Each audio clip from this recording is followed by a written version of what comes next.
everybody, what's up? How you doing, my beautiful tarot friends? Today we are at day 15 of Ethany Dawn's 31 Day of Tarot Challenge 2019, and today we're talking about what's in our tarot to go bag. Seriously, I have a whole trailer for that. I mean, my trailer is a to-go trailer, but it's raining here in LA and my trailer's not with me right now. So as much as this would have been a perfect segment to do a tour inside Tink about what's in my to-go bag, I think there might be another one, maybe, hopefully, cross my fingers, somewhere down the line, because we're going to stay home today and just talk about what I take when I can't bring the trailer. Because there are times like that. I did a convention at the LA Convention Center, and they really, with all the union deals and everything going on there, it was too expensive to bring the trailer in, as much as that's what we all wanted to do. So they said bring a table and just set up a nice little space, which compared to being in my trailer is impossible to do. But you know, it was an Adobe convention. I took a little folding aluminum table and I took a little sign, which I might insert a picture of here. But normally I wouldn't do all that. Normally, if I'm going to a party or to a fundraiser or something where somebody's just looking for a tarot reader and they say, we've got everything, just bring yourself and some cards. Then we move into like, well, I'm going to bring a little bit more than that. And I've got a little insert now of what I would take in a to-go bag. So I will move over to that video right now, and I'll see you back here in a minute. And welcome to a rainy LA day. Look at that. It's all cloudy out there. Pretty though. And here we have our tarot to go items. Now, most of the items I try to stuff in a bag and end up using half because the table will get too crowded. But I have these generally with me. I generally don't necessarily have this timer, but I might have a smaller one. Just depends on if people are concerned about me getting through everybody or not. And if it's not, then I don't really bring anything like that. And if I can have a flower, that's great, but I generally don't try to bring one. So these are really extra items pretty much for this table right now anyway. What I do have is a tablecloth. And this I picked up at a thrift store. But it's a beautiful gold jacquard type tablecloth that I can just drape over anything. If they have a beautiful wood table like this, then perhaps I won't use it.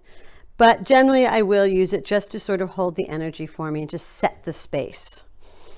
And then I have a couple of these scarves that I picked up at Ross. Ross is a great place for scarves. And I throw these across the tablecloth to give it a layered sort of Romanian look. Gives it a little bit more of a fortune-telling vibe that people like to feel like they're in the space. Not necessary, however, as you guys know. Then I always do have a candle of some sort, no matter where I am. I have a candle burning. It's what I use to evoke my deities and my guides. I ask them to come in through lighting the candle. And I use it to sort of cleanse the cards between readings, especially when you're doing a lot of people. I will run the cards over the flame as part of the shuffling process. Then I'll shuffle them, and maybe I'll run them again, and I'll shuffle. And that's part of my shuffling process. So I always have a white candle for those two reasons. Then I also always have a little Palo Santo tin where I can light it in here and I can leave it in here. And I can leave it up or I can leave it down, but it works as a great little ashtray.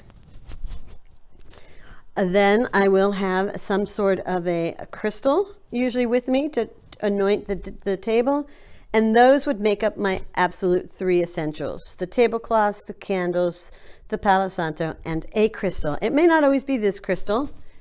This is a workhorse crystal. This is one of my crystals I've had with me for, gosh, probably since 1995 or something. And it's worked with me as a sort of a healer.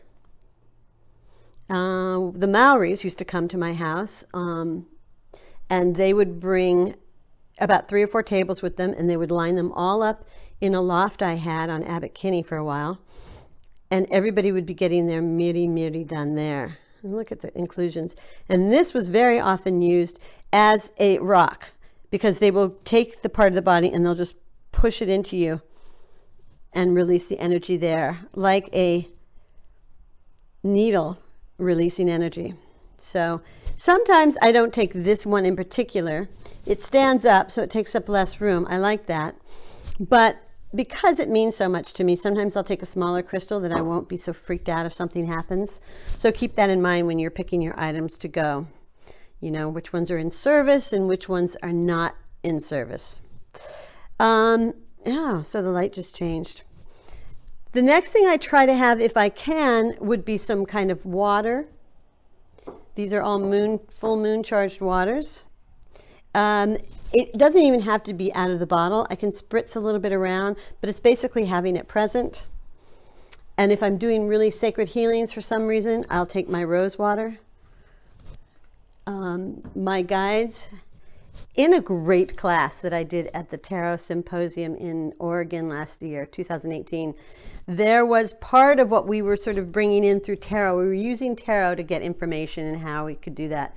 And one of the questions were, you know, what are your guides like, or what are your guides asking for from you? And I just thought I was tarot imposter syndrome coming out.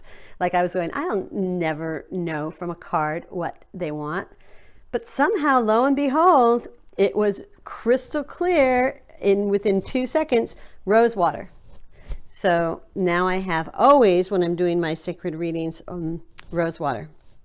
All right, let's get back to the light. Somehow this camera doesn't always get the best. Isn't always. So then we have decks. How many decks do we bring? What decks do we bring? I usually try to bring 2, 3 at the most. I will bring usually the Mini Pam Vintage because I can, 2 reasons. One, if it's size, I can put all the lots of cards out on the table. It's small. And second, because of it's a lighter weight. And I feel like it's always good when you're in a crowd and the energy is unpredictable. You don't know what's going to be going on around you. Are people going to be drinking? Are you going to feel like there's a lot of noise? Is there a band playing? This I can sort of count on to be there without having to work it too much. I can throw the cards and know right away where I'm at and keep moving forward. I can also move very fast with this deck.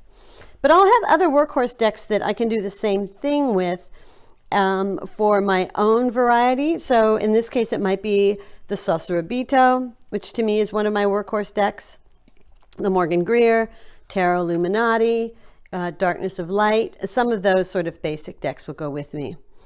So that sums up without, I don't know why the light focus is changing on you so much, but that pretty much is everything I'll have in my bag. And it doesn't take up, what takes up the room is the tablecloth. So that's the biggest one. And if I don't have to worry about that, then I can fit everything else. I can fit all these things. Oh, I forgot to mention the feather as an important part of the elements being present. Wow, it's a big thing. So I have fire, earth, water, and air usually present with me on the table. I almost forgot. Well, see, if you stuck around to the very end, you got it all. And I really want to thank you for that. This is my Tarot to Go bag. Well, thank you all so much for watching what I take in my Tarot to Go bag. I'm looking forward to seeing what you have in your bag and talking to you again tomorrow for day 16. We'll be past the halfway point at that point, and maybe I'll be able to keep up. And until then, take care of yourselves and have a blessed day. Bye for now.